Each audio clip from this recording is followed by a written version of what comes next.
21세기 사도인연을 쓰며 사는 사람들, 이 시간 진행의 이상진 장로입니다. 오늘은 헝가리에서 사역하고 계시는 김흥근 선교사님, 서명희 선교사님과 함께했습니다. 선교사님 안녕하십니까? 안녕하세요. 반갑습니다.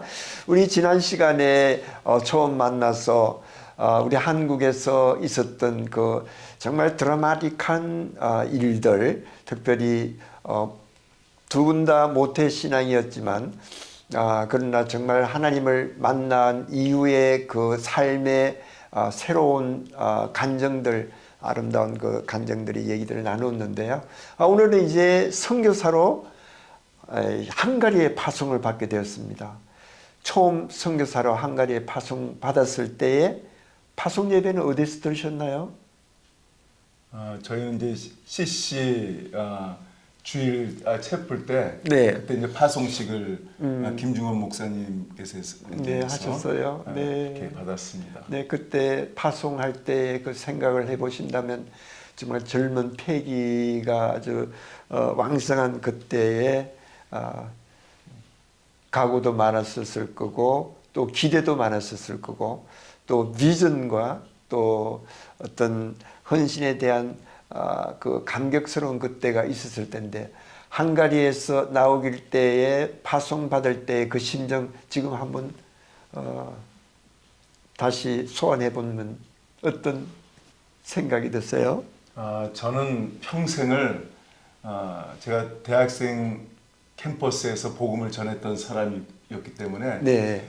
제가 캠퍼스 를 떠난다고 생각을 못 해봤습니다. 평생. 네. 나는 평생 대학생들에게 복음을 전하고 대학생들을 위해서 내가 살아야 되겠다. 그런 생각을 항상 하고 있었고 네. 또 내가 또 헝가리로 우리가 가족과 함께 보내진 것은 헝가리의 대학생들한테 복음을 전할 것이라는 그 기대감 그것이 있었습니다.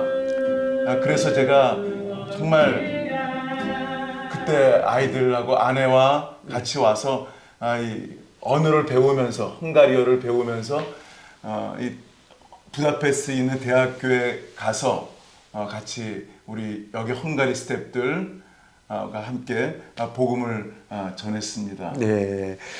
자, 이제 부다페스트에 왔습니다. 사모님과 같이 오셨죠? 네. 제일 처음에 헝가리 부다페스트는 어떤 곳이었는지 생각나는 대로 한번 기억을 더듬어 보시면 어떨까요? 그때 당시만 해도 네. 그 소련에 네. 예, 군인들이 있었어요. 그렇죠. 공항에서도. 네네. 그리고 헝가리어를 배우기 위해서 우리 교수님이 그렇게 얘기하셨어요. 우리가 1991년도에 파송을 받아서 갔는데 네. 그때까지도 애국가, 헝가리 애국가의 가사를 못 부르게 했대요. 소련에서. 네. 근데 그 가르쳐 주시는 우리 교수님이 선생님이 그 이 나라 애국가 힘누스를 가르쳐 주시면서 네. 서서 부르면서 눈물을 흘리시면서 우리가 이제야 가사를 노래할 수 있게 됐다. 네. 자기 나라의 애국가를 부를 수 있게 되었다. 1991년도부터 부르게 됐어요. 네, 그러셨구나. 그러니까 오신 지가 1991년이니까 이 헝가리의 그 사회가 공산주의 체제에서 네. 이제 민주화로 돼가는 그런 초창기에 네. 오셨습니다. 네. 네. 자, 처음에 오셔가지고 헝가리 나라가 우리 한국과 비교해서 어떻게 느껴졌나요? 이곳은 굉장히 역사적인 그 유수가 깊은 건물들도 많고 역사도 많지 않습니까? 네. 네. 헝가리는요. 네. 896년도에 세워졌어요. 네. 5개의 부족이 네. 한테 모여서 마자르라는 족을 이루어서 네. 이 나라 본래 이름이 마자르 나라예요. 네. 우리나라 이름이 코리아지만 대한민국이듯이 네, 네. 이 나라는 헝가리지만 자기들은 마자르 오르사그라 그래요. 예. 우리는 마자르 국가다. 네, 네. 네. 그래서 896년 그 세워져서 1000년도에 캐톨릭 국가가 됩니다. 네. 왜냐하면 바티칸의 교황이 와서 음. 그 이슈티반 왕에게 왕관식을 합니다. 네, 대관식을. 예. 예, 예. 그래서 이 나라의 역사가 네. 기독교 역사가 캐톨릭 역사가 그 1000년을 빼면 됩니다. 지금 2025년이니까 네, 1025년 1025년이 되었구만요. 저희들이 왔을 때 아시아에서 온 한국인 선교사 어. 왜 왔냐? 우리나라 역사는 이렇게 1000년이 넘어 그렇게 하고 그랬습니다. 네. 그래서 우리가 길에서 복음을 전하면 고호 너희 나라로 가라. 그런 식으로 그런 적도 있었고 예. 처음에 헝가리에 왔을 때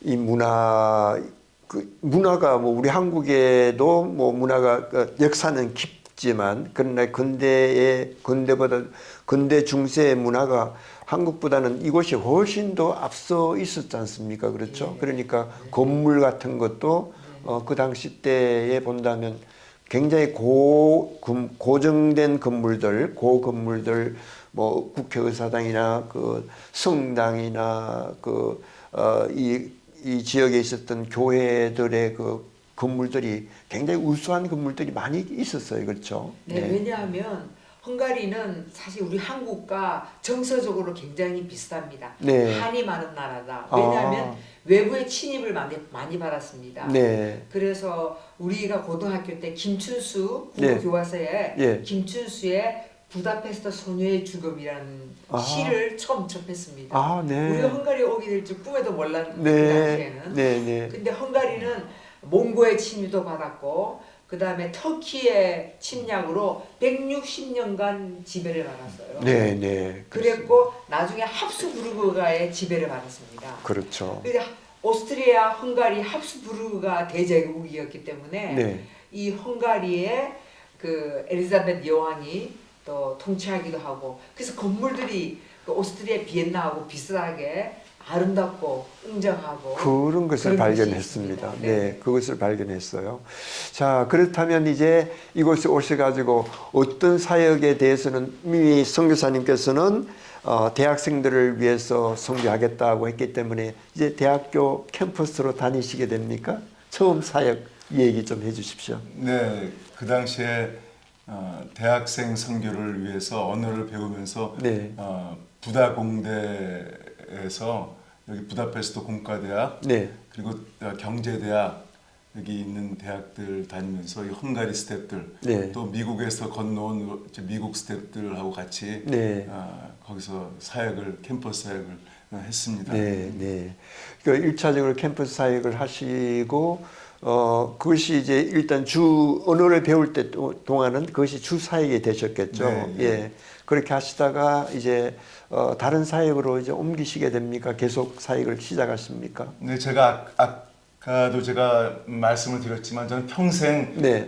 정말 대학생 사역만 할 줄 알았습니다. 네. 근데 제가 매년 학생들과 더불어서 같이 매년 그 겨울이면 원당 금식 수련회를 하는데 네, 연말 되면 예, 연말에 네. 금식 수련을 3박 4일로 금식 수련을 매년 한국에서 해왔던 것을 여기 와서도 계속 했는데 네. 제가 2003년 겨울이었습니다. 네. 그때 제가 학생들 데리고 같이 금식을 하는 중에 제가 이사야서 58장 말씀을 제가 그 주제 이번 네. 금식 수련의 주제를 삼아서 그 말씀을 가지고 갔습니다. 계속 그 기간 동안 금식하면서 제가 그 말씀을 제가 나누고 묵상하고 그러한 시간을 가졌는데 그 말씀을 보고 저는 너무나 참 하나님 말씀 너무나 놀랍고 그 말씀이 제목이 내가 기뻐하는 금식은 그러니까 하나님이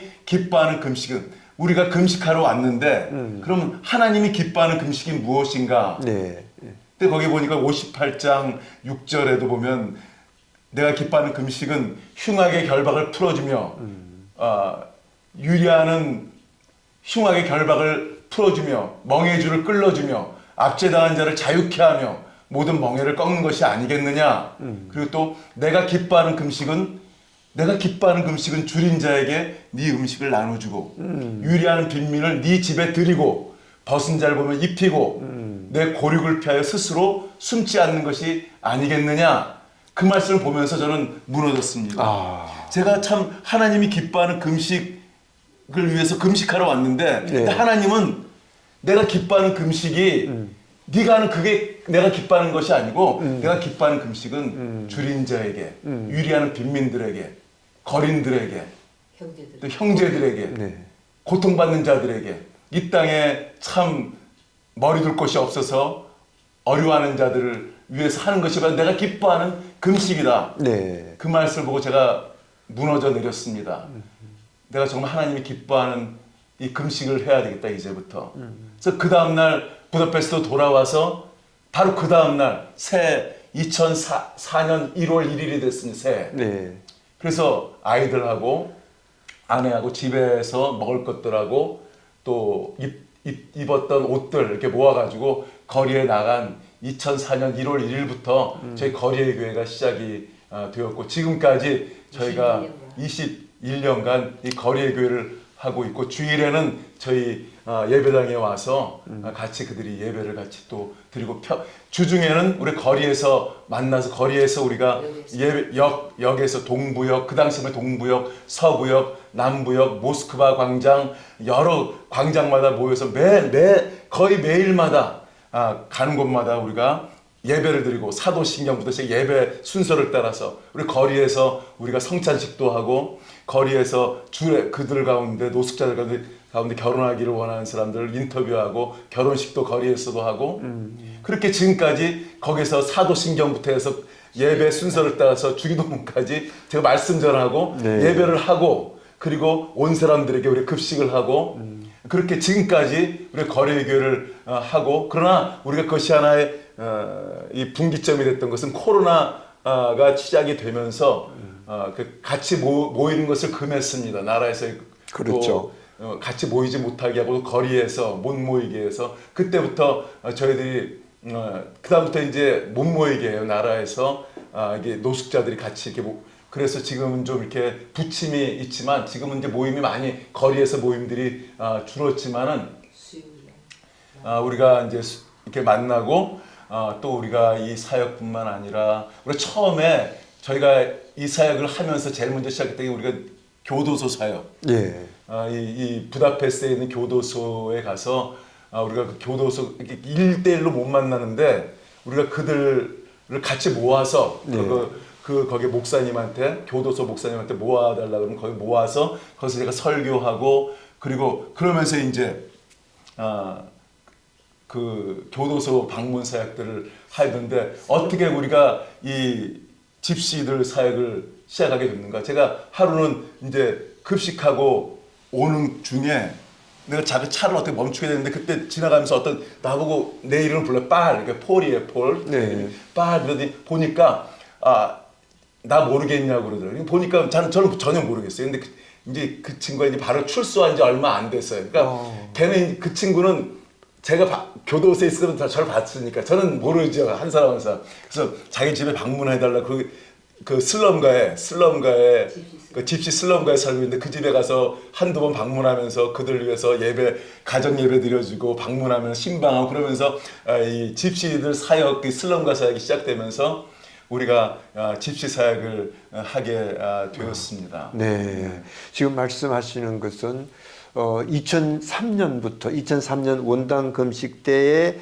그 금식 기도회의 주제가 이사야서 58장에 나오는 그 말씀이 그 선포할 때에 선교사님의 마음을 그냥 아주 감동시켰고 그 감동시킨 그 감동의 말씀이 그냥 말씀으로 그냥 사라진 것이 아니라 실천 액션으로 바꿔러 갔네요. 그 2004년 1월 달부터 내가 가지고 있는 것을 다른 사람들한테 나눠주고 또 먹여주고 또 그 사람들과 함께 하는 것이 정말 진정한 금식의 뜻을 하나님께서 말씀으로 보여주시고 그 말씀이 그대로 액션으로 취해지는 놀라운 역사 같아요. 이게 쉽지 않거든요. 보통 우리 많은 목사님들도 마찬가지이겠지만 말씀을 할 때 그때 감동이 있는 사람들 감동이 있고 또 감동으로 선포를 하지만 그것을 나의 삶 속에 실제적으로 속히 액션을 취하는 것은 쉽지 않은데 우리 김흥근 우리 선교사님의 그 성품이 그런지는 신앙이 그런지는 아직 확실하게 모르겠지만 어떻든 하나님이 꽉 붙잡아서 그 일을 시작하게 하셨습니다. 21년간 지난 21년간 그 일을 하시면서 정말 하나님께서 놀랍게 역사하셨을 것 같아요. 하나님 얼마나 기뻐하셨을까요? 예수님께서 마태복음 25장에 말씀하신 것처럼 어린 소자 하나에게 한 것이 바로 나에게 한 것이라고 했는데 굶주린 사람들에게 밥을 주고 또 헐벗은 사람들에게 옷을 입혀주고 또 갇힌 자들에게 그들의 교도소에 가서 그들에게 복음을 전하는 그 사역이야말로 정말 진정한 하나님이 원하시는 그런 사역이 아닌가 이렇게 한번 생각해 봅니다.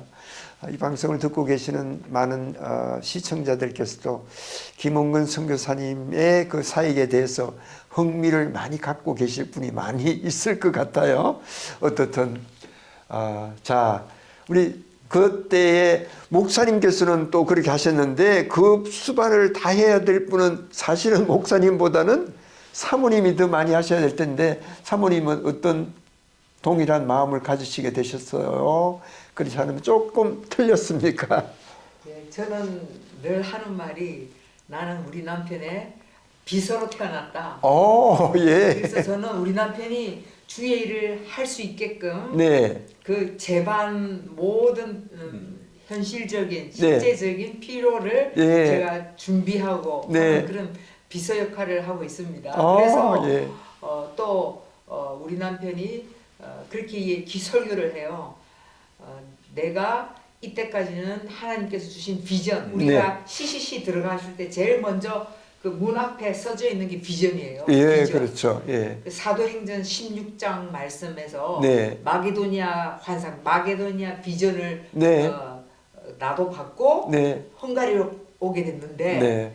그래서 CCC 연수에서 대학생들 사역을 했는데 이사야서 58장을 통해서 네. 하나님께서 나에게 새로운 미션을 주셨다.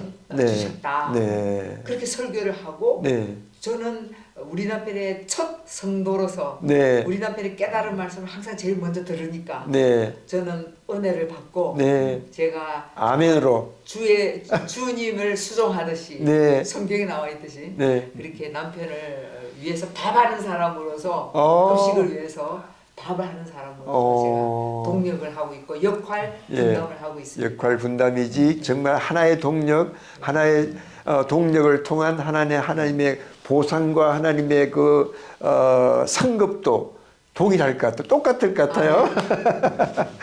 자, 이 방송을 들으시는 사모님들 한번 우리 서명희 사모님 같은 그런 마음을 갖고 사역을 하신다면 정말 여러분이 하시는 그 사역들이 힘이 있고 꿈이 있고 정말 비전이 있고 생생한 능력이 있는 그런 사역들이 되지 않을까 생각해 봅니다.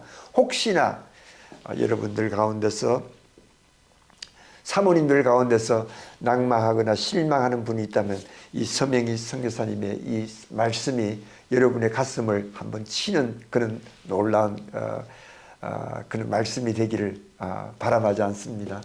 자, 그렇다면 21년간 하셨어요.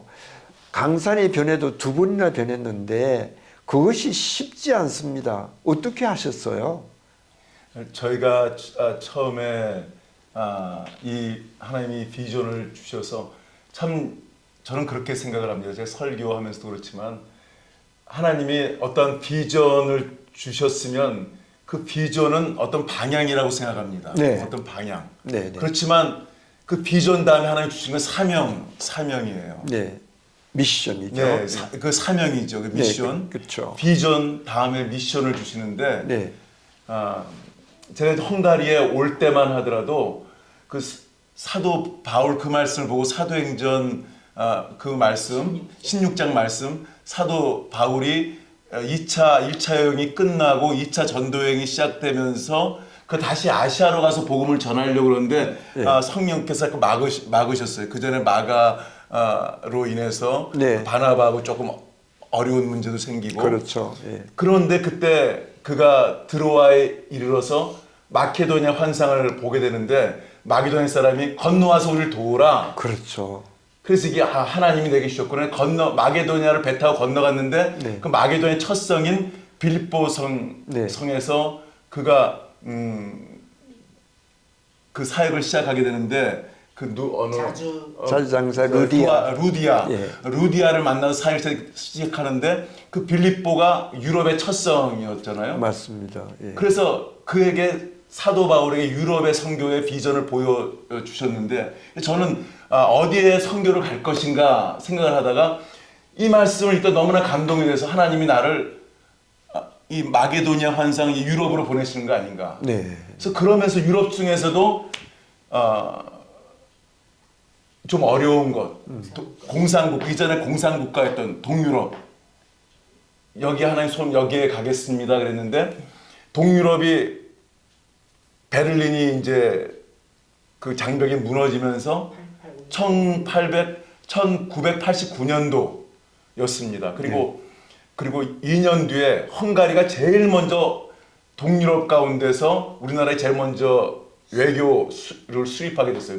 수교를 하게 됐어요. 그래서 네. 하나님이 나에게 열린 문을 이거 주시는구나. 그래서 열린 문으로 온 것이 헝가리에 들어왔습니다. 네. 제일 먼저 와서는 그 당시에는 초창기였기 때문에 공산주의 그런 분위기도 많았었고 또 이 나라 자체가 캐톨릭권이었고 이 복음에 대해서 사람들이 많이 생소하고 사람들이 물론 캐톨릭이 여러분 예수 믿는다고 그렇지만 그들은 그냥 그 어떤 컬처에 관념적으로 예. 그들 나서 세례받고 또 결혼식 때 또 장례식 때 교회 이렇게 믿으면 자기가 신앙을 갖고 있다 그러지만 그러한 신앙 이러한 것 가운데서 우리가 이 복음을 가지고 함께 그들과 영적 전쟁을 한다는 것이 참 쉽지 않았고 저는 이제 거리의 광장에서 복음을 전하다가 막 이렇게 구타당해가지고 이빨이 다 이렇게 무너졌었는데 네. 그래서 그걸 가지고 한 20년간을 아니야. 동부역에서 네. 제가 말씀드릴게요. 동부역에서 이제 급식을 할 때 급식할 때. 예. 우리 남편은 복음을 계속 전했어요. 네. 근데 끝나갈 무렵이라 저는 그때는 플라스틱 그릇을 사용했기 때문에 다 수거하러 다녀요. 네. 버리고 가기 때문에. 네. 그래서 그걸 수거하는데 갑자기 한 남자가 오. 와서 우리 남편을 이렇게 쳤는데 친다는 게 들고 있는 마이크를 치면서 마이크가 힘을 쳤어요. 그렇구나. 아이고, 그래서 이 네. 잇몸이나 네. 이게 다, 네. 다 흔들리고 네. 그래서 11년간 네. 겨우 대문님만 겨우 입고 가해는 없다시피 그렇게 고생하셨네요. 예, 그래서 치료할 수도 없는 정도였어요. 잇몸이 아니어서. 네. 근데 그 이후에 음. 하나님께서 그 친구 중마고 목사님이 계세요. 네. 양산의 겨자나무 교회 네. 그 박용우 목사님 친구 중마고에 어릴 때부터 같은 교회에서 네, 성장. 네, 네. 그 친구의 도움으로 또 그 친구 목사님의 친구 장로님이 치과 의사인데 그 임플란트를요. 그렇게. 예. 예, 19개를 해주셨어요.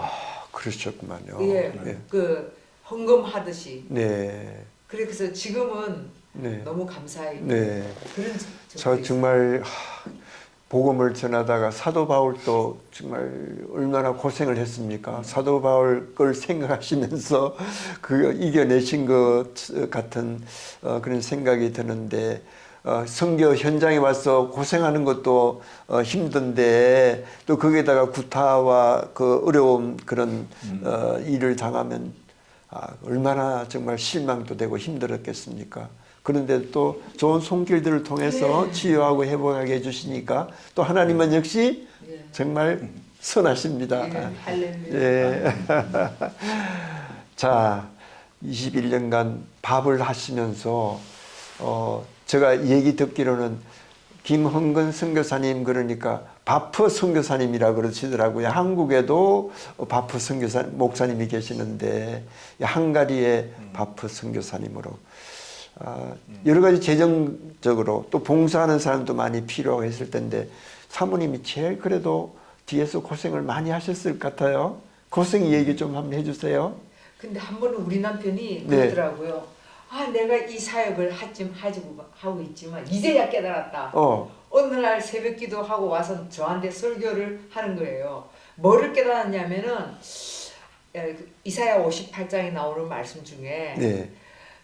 줄인 자에게 내 것을 나눠주고, 당신 얘기할래? 주인 자에게 내 음식을, 그 주인 자에게 너의 것을 주고, 너의 것을 주고. 그러니까 그걸 묵상을 했대요. 네.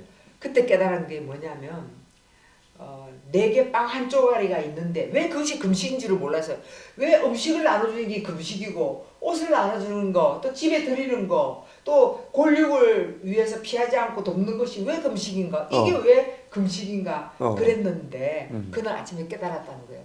어떻게 깨달았냐면, 나에게 하나의 빵이 있는데 내가 먹으려고 했는데 누군 가난한 사람에게, 배고픈 사람에게 주면 내가 금식을 해야 되잖아요. 못 먹으니까. 그렇죠. 옷이 한 벌 있는데 내가 이 벗어주면 나는 옷 금식을 하게 되잖아요. 옷이 없어지잖아요. 방 한 칸이 있는데 그 사람을 드리면 나는 비껴줘야 되잖아요. 그것이 금식이구나를 깨달았다는 거예요. 형제, 권력을 피하지 않는 거. 나는 내가 많이 가진 것도 아니지만 권력을 도우면 그게 금식이라는 거예요. 그걸 깨달았다면서, 그래서 이 말씀의 전제는 뭐냐? 우리가 검소하고 근면하게 살아야 된다. 우리가 많이 가져서 그 중에 하나 주는 게 아니라 내게 하나 가진 거 주고, 내게 하나 있는 옷 주고, 내게 하나 있는 방 나눠주고, 그것이 금식이구나. 그때 깨달았다는 거예요. 야, 그 말씀은요. 지금 제가 어느 목사님한테 들어보지 못한 정말 의미가 심장하고 터치가 되는 그 말씀이거든요.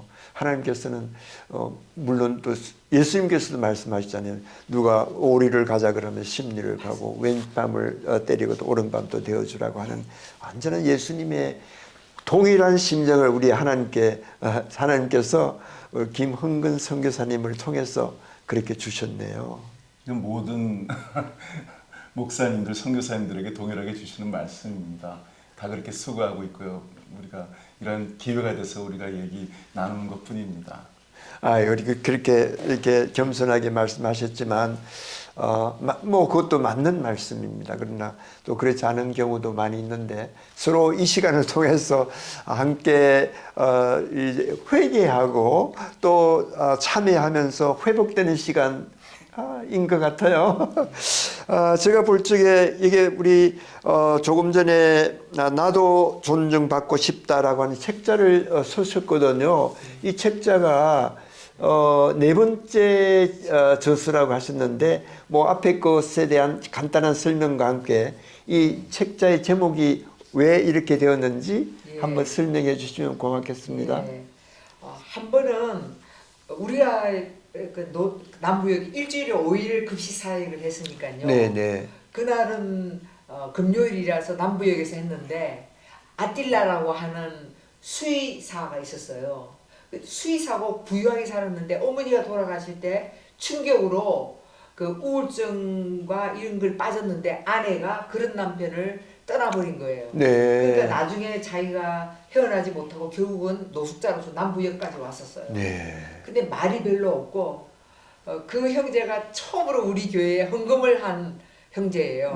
양말 속에서 2,000포린트를 꺼내서 내가 나라에서 받은 건데 이걸 헌금하겠다.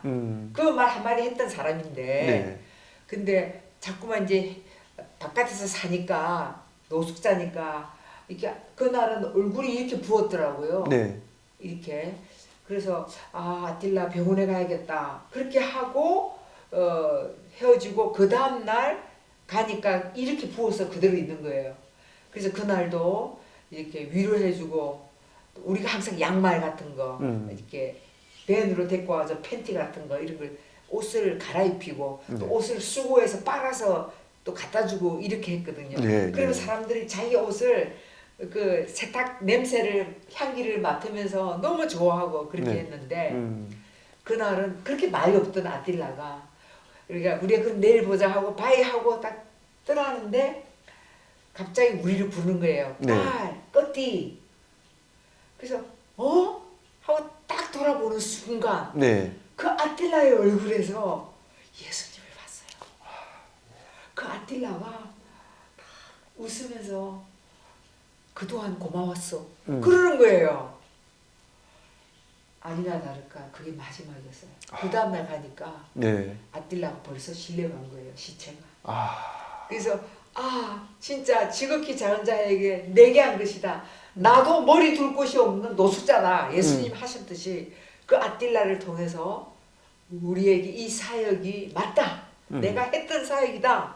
그걸 딱 인정해 주셨어요. 네. 검증을 해 주셨어요. 네, 그 네. 아틸라가 잊을 수 없었고 그때 그 제목이 나도 옛날에는 한때 수의사였지만 이렇게 노숙자로서 결국 거리에서 죽지만 나도 한 인격으로서 존중받고 싶었다. 그걸 얘기하더라고요. 네. 그래서 그 제목을 네. 나도 존중받고 싶다. 아, 그렇게 해서 지난 21년간 사역했던 노숙자들을 위한 사역을 통해서 이런 마지막에 아름다운 타이틀이 나오네요. 나도 존중받고 싶다라고 하는 그 아틸라의 그 얘기가 마지막으로 이 책자의 제목이 되었습니다. 지난 21년간 이렇게 사역을 하시면서 참 너무 수고하셨습니다. 하나님께서 더 잘 아실 거고 보상이 크실 것이라고 생각됩니다. 이제 마지막으로 우리 시청자들에게 앞으로의 비전 그리고 기도의 제목 좀 나눠주시면 고맙겠습니다. 저는 하나님이 주신 이 비전, 그것을 내가 소멸하지 않도록 먼저 내가 정말 기도와 말씀 통해서 제가 하나님이 주신 그 비전이 내 생각과 나의 삶 속에서 잊혀지지 않도록, 물론 잊혀지는 건 아니지만 더 생생하고 더 지금 받는 비전처럼, 지금 받은 사명처럼 그것을 계속 내 안에서 그것이 일어나도록, 그래서 더 이 어려운 사람들을 우리가 더 잘 섬길 수 있도록, 우리가 지금 나이가 조금씩 또 들어가고 육신이 좀 약해지고 그렇지만 제가 강단에서 말씀을 선포할 수 있을 때까지, 거리에서 내가 말씀을 외칠 수 있을 때까지 말이 이렇게 어둔해지고 잘 이제는 이제 말씀을 참 육신적으로 전하지 못하기 전까지는 내가 외치는 자의 소리로. 외치는 자의 마치 광야에서 외치는 자의 소리가 있었다는 것처럼 그렇게 주님께 드려지고 싶은 마음밖에 없습니다. 네, 그리고 네, 제가 네. 말씀드리고 싶은 것은 네, 왜 이렇게 나눠주는 사역만 하고 그들을 키우지 않느냐. 네, 뭐 차라리 신학교를 세워서 선교를 해야 가치가 있지. 퍼주기만 하는 게 이 사역이 무슨 의미가 있나 이렇게 말하는 사람도 있는데요. 네. 저희 그 미션과 저희 비전과 미션은요 두 가지 고울이 에임이 있어요. 두 가지 네. 고울이. 네, 네. 하나는 단지 예수님을 믿고 그냥 돌아가시고 천국에서 만나는 거. 네. 마치 거지 나사로가 네. 부자 앞에서 떨어지는 음식을 먹고 죽었지만 나중에 아브라함 품에 안기듯이 우리 다 천국에서 만나자. 그게 첫 번째 고울이에요. 네. 우리 선교의 목적입니다. 네. 두 번째 목적은 뭐냐면 성경의 오네시모처럼 네. 감옥에서 우리 성도들 대부분 다 감옥에 간 경험이 있어요. 네. 네. 그래서 비록 오네시모가 죄를 저질러 주인으로부터 도망가서 잡혀서 오네시모가 감옥에 있었지만 사도 바울을 만나서 나중에는 사도 바울을 섬기는 네. 그런 제자처럼 된 것처럼 네. 우리 가운데 감옥에 비록 갇혀 있었던 사람이지만 정말 충성된 자가 되어서 사도 바울을 도왔던 것처럼 네. 그렇게 충성된 4세대가 네. 되는 게 그것이 고울입니다. 네. 그래서 한 가지 경험만 말씀드릴게요. 네. 네. 우리가 그랬어요. 예수님, 우리가 주님처럼 이 길거리 사역을 하는데 그러면 예수님처럼 군중을 향하여 사역할 수 있는 기회는 안 주십니까? 네. 그런데 하루는 동부역에서 사역을 하고 있는데 그날은 월요일이었는데 한 노인이 끝까지 계시고 네. 끝나고 나니까 앞으로 나와서 나 목사인데 축도하고 싶대요. 네. 그래 하십시오. 그 사람이 누구냐 하면은 서버 다니엘 목사님. 헝가리에서 유명한 예. 개혁교회의 총회장님이셨어요. 네. 그래서 그분이 우리를 그 다음 날 초대를 했어요. 네. 그게 아침에 그 조식 뭐죠? 조찬기도에. 조찬기도에 초대를 했어요. 네. 가니까 모든 교회의 네. 지도자들이 다 모이는데 조찬기도에 우리가 참석하고 그 목사님이 서보 다니엘 목사님이 우리를 소개하고 네. 우리 남편에게 말할 기회를 주고 네. 그리고 또 토요일 날 우리를 총회에 참여를 시켰어요. 네. 초대를 했어요. 그때 강당에 한 500~600명의 목사님과 장로들이 다 모였는데 헝가리는 개혁교회, 네. 리폼 처치가 제일 장로교회 같거든요. 네. 네. 근데 그때 우리 남편을 불러내서 네. 간증을 시키는 거예요. 그 네. 많은 목사님들 앞에서, 네. 그 군중들 앞에서. 그래서 예수님이 군중을 향하여 또 그런 기회를 우리에게도 주셨구나. 네. 그런데 우리 남들이 그 후에 이렇게 얘기를 하더라고요. 여보, 1년에 매일 한 목사님을 헝가리에서 만나도 1년 내내 365일 만나도 다 만나지 못할 목사님들 네. 500여 명을 하루에 한꺼번에 만나게 하셨다. 할렐루야. 그렇게 예수님이 쓰시더라고요. 네. 하나님께서는 지금까지 비전을 주시고 그 비전 속에서 쏘는 새로운 미션을 주셨어. 그 미션을 통해서 많은 사람들에게 복음을 전하게 하시려고 벌써 계획을 하고 계시는데 비록 우리 집 없는 홈레스 피플들을 위한 피딩 사역을 하지만 그러나 또 그들에게 교회를 또 허락해 주셔가지고 교회를 또 주시고 이런 교회와 피딩 사역과 이런 것을 통해서 또 하나님께서는 레코나이즈 하게 하신 그 하나의 목사님을 통해서 수많은 많은 이 헝가리의 지도자들, 영적 지도자들, 목사님과 장로님들에게 또 선포할 수 있는 그런 기회도 주셨습니다. 이러한 놀라운 역사가 이미 지금 진행이 되고 있지만 앞으로 이 모든 사역이 마치는 날까지 하나님의 더 큰 기름 부으심이 있기를 간절히 바라겠습니다. 아멘. 그리고 이 방송을 듣는 많은 여러분들께서도 함께 기도에 동참해 주시면 대단히 감사하겠습니다. 그럼 이 자리에서 이제 헤어지게 되었습니다. 만나서 너무 반갑습니다. 네, 감사합니다. 네, 네. 감사합니다. 시청자 여러분, 그럼 다음 이 시간까지 안녕히 계십시오.